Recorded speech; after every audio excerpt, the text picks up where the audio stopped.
আমার আল্লাহ কালামে হাকিমের মধ্যে ফরমান উলাইকা হুমুল ওয়ারিসুন আল্লাযীনা ইয়ারিসুনাল ফিরদাউস হুম ফিহা খালিদুন।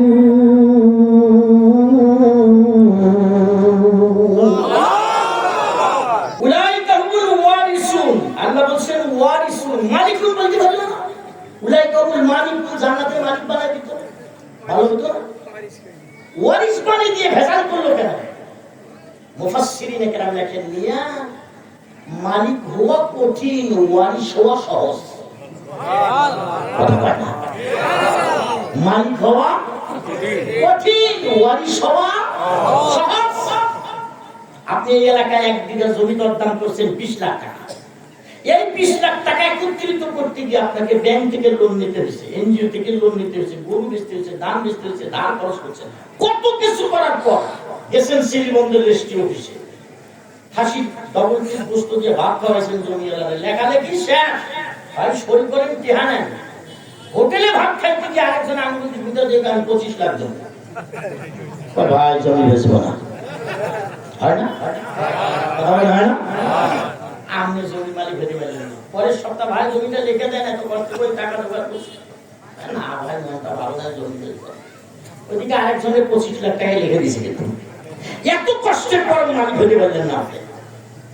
আর কার বাবা যদি মারা যায়, এই মথুরাপুর এলাকায় 5 বিঘা নয় 500 বিঘা জমির মালিক যদি বাবা হয়, ওই বাবা যদি মারা যায়, ওই বাবা মারা যাওয়ার পর বাবার পরিত্যক্ত 500 বিঘা সম্পদ সন্তান দখল করার জন্য কোর্টে কেস করা লাগে।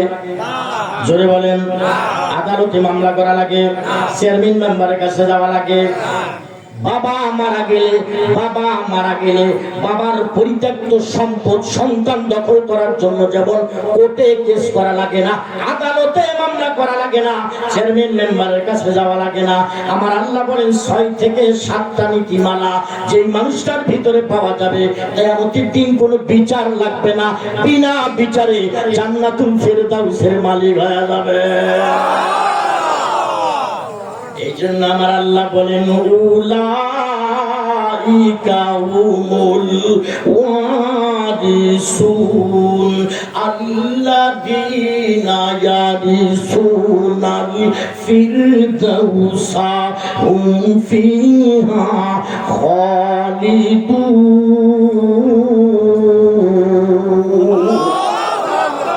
মাত্র 6 থেকে 7টা নীতিমালা যে ফলো করবে সে জান্নাতুল ফেরদাউসের ওয়ারিস হয়ে যাবে। 1 নাম্বার বিধান বয়ান করতে গিয়ে আমার আল্লাহ বলেন কদ আফলাহাল মুমিনুন। 1 নাম্বার সবকের নাম ঈমান।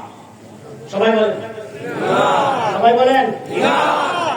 2 নাম্বার সবক বয়ান করতে গিয়ে আমার আল্লাহ বলেন আল্লাযীনা হুম ফি সালাতিহিম খাশিউন।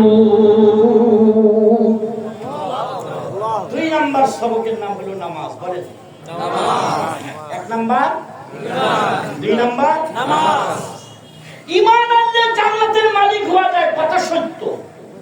নামাজ না পড়লে জান্নাত দখল করা যাবে না। মালিক হওয়া এক জিনিস, দখল করা আরেক জিনিস।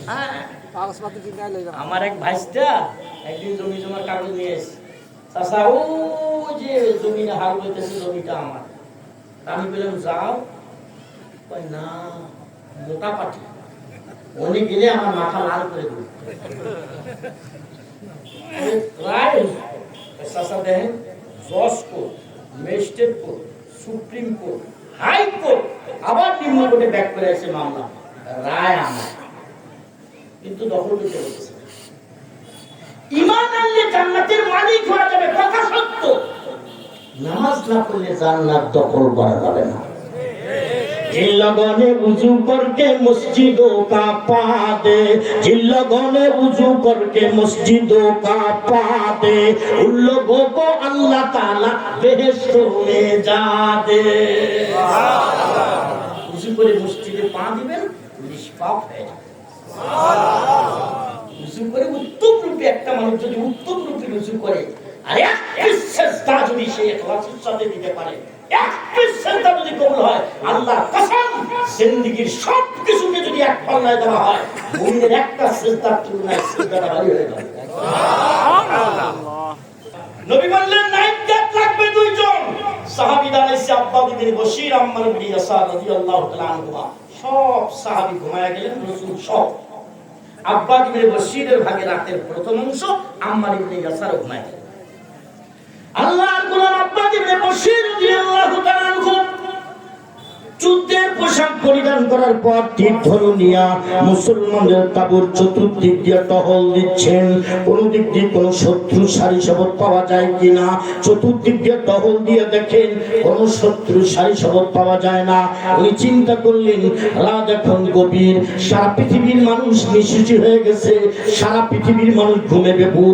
উনি 2 রাকাত নামাজ পড়ে আমার আল্লাহর সাথে একটু প্রেম আলাপ করে নেই, যায় নামাজটা বিছায়া আল্লাহর গোলাম যখন নামাজ শুরু করে দিয়েছেন, 2 রাকাত নামাজ শুরু করে দিয়েছেন, মধুর কণ্ঠে যখন তেলাওয়াত করতেছেন, আল্লাহর গোলামের নামাজের মধ্যে একটা আল্লাহর প্রেমে বিভোর হয়ে গেছেন। দুনিয়ার কোনো খবর নাই। হাদিসের মধ্যে আসছে একজন মহিলার আত্মীয় মুসলমানদের হাতে নিহত, ও কয়েকজন সৈন্যরা মুসলমানদের তাঁবুতে আক্রমণ করার জন্য আসছে। খানিকটা দূর থেকে তাকায় দেখে তাঁবুর পাশে কি যেন দাঁড়িয়ে আছে, মানুষ না খুঁটি বোঝা যায় না, তবে সাইজে তো মানুষ মনে হয়। মহিলা ডাক দিয়ে বলেন, ও আমার লোকেরা, ওই যে দেখা যায় এটা মানুষ না খুঁটি না গাছ না বৃক্ষ, এটাকে টার্গেট করে একটা তীর নিক্ষেপ করো। প্রথম তীরটা এসে আল্লাহর গোলাম আব্বা ইবনে বশিরের গায়ে বিঁধে গেছে। আল্লাহর গোলাম আব্বা ইবনে বশিরের নামাজের মধ্যে কোনো খলল হয় নাই। আল্লাহর গোলাম আল্লাহর প্রেমে মশগুল হয়ে গেছেন। আরো জোরে জোরে বলুন না সুবহানাল্লাহ। মহিলা বলে, ব্যাপার কি বুঝলাম না, এটা মানুষ না গাছ রে। দ্বিতীয় আরেকটা তীর নিক্ষেপ করো, নির্ণয় না করা পর্যন্ত যাওয়া যাবে না। দ্বিতীয় তীরটা এসে আল্লাহর গোলাম আব্বা ইবনে বশিরের গায়ে বিঁধে গেছে। আল্লাহর বান্দা আল্লাহর প্রেমে মশগুল। মাই আশিকে মওলা হামারা ইশকে নিরালা, मैं आशिक मौला हो मेरा इश्क निराला, जुमला जहां जिनकी तजल्ली से उजाला, हृदयेर जाना फूले दाना, प्रभुर डाके तुमी सारा दाना। अल्लाहु আকবার। আল্লাহর গোলামের নামাজের মধ্যে খলল হয় নাই। দ্বিতীয় তীরটা বিঁধে গেছে, ফিরকির মতো ঝর্ণার মতো রক্ত বের হচ্ছে, রক্তে রঞ্জিত হয়ে গেছে, লালে লাল হয়ে গেছে আল্লাহর গোলামের শরীর। দুনিয়ার কোনো খবর নাই। মহিলা কয়, আরেকটা তীর নিক্ষেপ করো। 3টা তীর এসে বিঁধে গেছে। শরীর যখন হালকা গলা শুরু হয়ে গেছে, দুর্বলতা সাপ হয়ে আসছে, হালকা অনুভব করেছে। হযরত আব্বা ইবনে বশির 2 দিকে সালাম ফিরায় দেখে শরীর অবস্থা ভালো না। দ্রুত গতিতে আম্মার ইবনে ইয়াসারকে ডাক দিয়েছেন, ভাই তাড়াতাড়ি করো, আমার অবস্থা ভালো না। ওনাকে দেখে আম্মার ইবনে ইয়াসার চমকে গেলেন। একটা তীর বিঁধে যাইতেই তুমি ডাক দিলা না কেন ভাইয়া? তুমি এটা কি কাম করলা? ডাক দিয়ে বলে, ভাই আমি আল্লাহর এত প্রেমে মশগুল ছিলাম, এত মজা, এত মজা জীবনে আমি ভাতে পাই নাই, তরকারিতে পাই নাই, আমি দই খাওয়াতে পাই নাই, মিষ্টি খাওয়াতে পাই নাই। আল্লাহর ইবাদতে এত মজা, আমার জান হালাকতের দিকে না গেলে, আমি মরে যাব আশঙ্কা না থাকলে, আমি আরো লম্বা লম্বা সেজদা দিতাম। চিৎকার করে বলুন না সুবহানাল্লাহ। 3 নম্বর সবক বয়ান করতে গিয়ে আমার আল্লাহ বলেন, ওয়াল্লাযীনা হুম আনিল লাগবি মুরিদুন। অর্থহীন কাজ থেকে বেঁচে থাকা।